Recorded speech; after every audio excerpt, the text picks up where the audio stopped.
ഏവർക്കും പ്രണാമം. നമുക്ക് ശ്രീ വാൽമീകി രാമായണം കഴിഞ്ഞ ദിവസത്തിൻ്റെ ബാക്കിയിലേക്ക് തന്നെ കടക്കാം. കവിവരന്മാർക്ക് അത്രയേ പോകാൻ സാധിക്കൂ. ആദിത്യൻ ഇല്ലാത്തതായ അതിനപ്പുറത്തെ സ്ഥിതി എന്താണെന്ന് അറിയുവാൻ നമുക്ക് പറ്റുന്നതല്ല. ഞാൻ പറഞ്ഞു തന്ന സ്ഥലങ്ങളിൽ മാത്രമല്ല, മറ്റു സ്ഥലങ്ങളിലും നിങ്ങൾ തികച്ചും ശ്രദ്ധിക്കണം.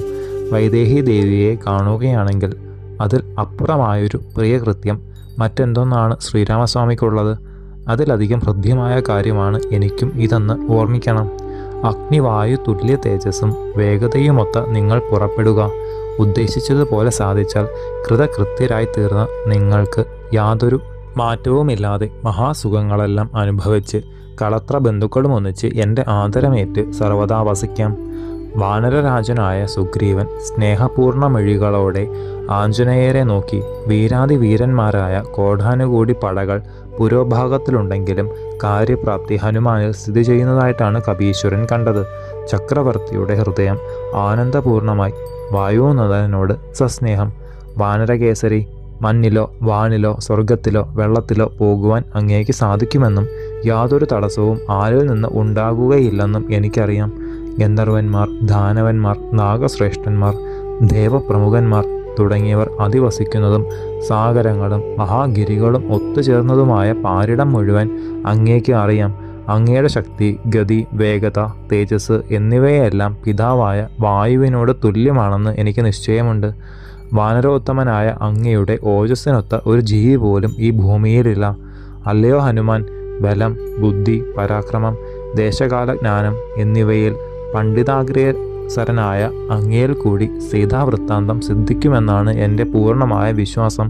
ദേവിയെ കണ്ടുകിട്ടാൻ അങ്ങ് തികച്ചും വേല ചെയ്യണം. കാര്യത്തിൻ്റെയും സർവ്വ ചുമതലയും വായുതനയനിൽ നിക്ഷേപിച്ചതു കണ്ട ശ്രീരാമദേവൻ അല്പമൊന്ന് ആലോചിച്ചു.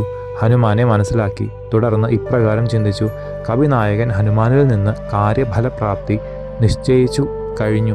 ഇത്തരത്തിൽ അനേക സംഗതികൾ കൊണ്ട് മാത്രമേ ഉത്തമനായൊരു രാജാവ് ഒരുവനെ ഇത്രമാത്രം വിശ്വസിക്കൂ. ഇത്രമാത്രം ഒരുവനെ സ്വാമി സ്വീകരിക്കണമെങ്കിൽ അവൻ പോയ കാര്യം എന്തുതന്നെ ആയാലും നിർവിഘ്നം സാധിക്കുമെന്നത് തീർച്ച. ഉത്സാഹാദികളിൽ അദ്വിതീയനായ മാരുതിയെ കണ്ട മഹാപ്രഭു കൃതാർത്ഥനായി. ഹൃദയത്തിൽ ആനന്ദം അലയടിച്ചു.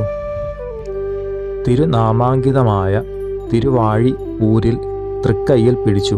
ആ പരന്തപൻ ജനകരാജകുമാരിക്ക് അറിയുവാൻ വേണ്ടി ആഞ്ജനേയർക്ക് കൊടുത്തു. ഹരിസത്തമ, ഈ അടയാളം കൊണ്ട് എൻ്റെ അടുത്ത് നിന്നാണ് ഞാൻ പറഞ്ഞയച്ചിട്ടാണ് നീ വരുന്നതെന്ന് സീതയ്ക്ക് മനസ്സിലാവും. ഹേ വീര, നിന്റെ ഉത്സാഹവും നെഞ്ചുറപ്പും വീര്യവും സുഗ്രീവൻ്റെ സന്ദേശവും കൊണ്ട് കാര്യസിദ്ധിയെപ്പറ്റി എനിക്ക് സംശയമില്ല. മഹാപുണ്യവാനായ ശ്രീ ഹനുമാൻ അങ്കുലീയത്തെ തൃക്കൈയിൽ നിന്ന് സാദരം വാങ്ങി ശിരസിൽ വെച്ചു. അഞ്ജലി കൂപ്പി തൃപ്പാദങ്ങളിൽ വീണ് നമസ്കരിച്ച് പുറപ്പെടുവാൻ തയ്യാറായി. ഏറ്റവും വലിയൊരു വാനര സൈന്യത്തെ നിഷ്പ്രയാസം കൊണ്ടു നടത്തുവാൻ കെൽപ്പുള്ള വീരമാരുതി മേഘരഹിതമായ ആകാശമണ്ഡലത്തിലെ മിന്നിത്തിളങ്ങുന്ന നക്ഷത്രമധ്യത്തിൽ പാർവണ ശശിബിംബം പോലെ പ്രശോഭിച്ചു. അമിതബല പരാക്രമിയായ അങ്ങയുടെ ശക്തിയിൽ എനിക്ക് വിശ്വാസമുണ്ട്. മൃഗരാജ തുല്യ വിക്രമത്തോടു കൂടിയ ഹനുമാൻ ജനകകുമാരി ദൃഷ്ടിയിൽ പെടത്തക്ക കാര്യം പവനതനയനായ അങ്ങ് ചെയ്യുക. മഹാസാഗരം പോലെ പരന്നു നിൽക്കുന്ന കപിസേനയെ നോക്കിയ സുഗ്രീവൻ ശ്രേഷ്ഠന്മാരായ അവരോട് ശ്രീരാമകാര്യം ശരിപ്പെടുവാൻ തിടുക്കത്തോടെ തുടർന്നു. സുഹൃത്തുക്കളെ, ഞാൻ പറഞ്ഞതു പ്രകാരം നിങ്ങൾ തിരയണം.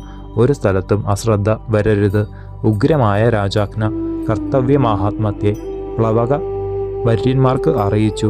ഈയാമ്പാറ്റകൾ പോലെ പാരിടം മൂടത്തക്ക വിധം കവികൾ പുറപ്പെട്ടു. സീതാന്വേഷണത്തിന് നൽകിയ ഒരു മാസക്കാലാവധി ലക്ഷ്മണാന്യുതനായി പ്രസ്രവണ ശൈലത്തിൽ തന്നെ വസിക്കുവാൻ ശ്രീരാമചന്ദ്രൻ നിശ്ചയിച്ചു. അദ്രിനിരകൾ ധാരാളമുള്ള വടക്കേ ദിക്കിലേക്ക് ശതബലി എന്ന വീരവാനരൻ പുറപ്പെട്ടു. കവിസേനാനായകനായ വിനതൻ കിഴക്കോട്ടും താരൻ, അങ്കദൻ തുടങ്ങിയ ഹരിവരന്മാരോടും ഒന്നിച്ച് പവനാത്മജൻ അഗസ്ത്യമാമുനീന്ദ്രൻ ഇരുന്ന് അരുളുന്ന ദക്ഷിണ ദിക്കിലേക്കും വാനരവ്യാഘ്രനായ സുഷേണൻ ഘോരനായ വരുണൻ പാർത്തരുളുന്ന ദിക്കിലേക്കും യാത്രയായി. ഓരോ സ്ഥലത്തേക്കും അതിന് അർഹരായവരെ തിരഞ്ഞെടുത്ത് അയച്ചു കഴിഞ്ഞ സുഗ്രീവന് സന്തോഷം നിറഞ്ഞു കഴിഞ്ഞു. സ്വാമി നിർദ്ദേശം അനുസരിച്ച് സേനകൾ സീതാദേവിയെ കൊണ്ടുവരാം, ദശഗ്രീവനെ നിഗ്രഹിക്കാം എന്നിങ്ങനെ ആർത്തു വിളിച്ച് മേനി പറഞ്ഞ് ഗർജിച്ച് കൂകി വിളിച്ച് നിർദ്ദിഷ്ട സ്ഥലത്തേക്ക് അതിവേഗത്തിൽ യാത്ര തുടർന്നു. അവരിൽ പലരും ഞാൻ ഒറ്റയ്ക്ക് തന്നെ ആ രാക്ഷസേശ്വരൻ ദശകന്ധരനെ പോരിൽ വധിക്കും, സീതാദേവിയെ കൊണ്ടുപോരുകയും ചെയ്യും. നിങ്ങളെല്ലാം സൗകര്യമായി ഇവിടെ ഇരുന്നാലും മതി. പാതാളത്തിലാണെങ്കിലും ക്ഷീണിച്ച് ഭയന്ന് വിറച്ചുകൊണ്ടിരിക്കുന്ന ദേവിയെ ഞാൻ തന്നെ കൊണ്ടുവരും. മരങ്ങളെ ഞാൻ ഊതി വീഴ്ത്തും, പർവ്വതങ്ങളെ തച്ച് തരിപ്പണമാക്കും, ഭൂമിയെ പിളർക്കും, സാഗരങ്ങളെ കലക്കും. 1 യോജന ദൂരം ഞാൻ നിഷ്പ്രയാസം ചാടാം, 100 യോജന ദൂരം ഞാൻ ചാടും. 100 യോജനയിൽ അധികം വിഷമമില്ലാതെ ചാടാൻ എനിക്ക് സാധിക്കും. ഭൂമിയിൽ മുഴുവനും സമുദ്രങ്ങളിലും പർവ്വതങ്ങളിലും അരണ്യങ്ങളിലും പാതാള മധ്യത്തിലും പോകുവാൻ എനിക്ക് സാധിക്കും.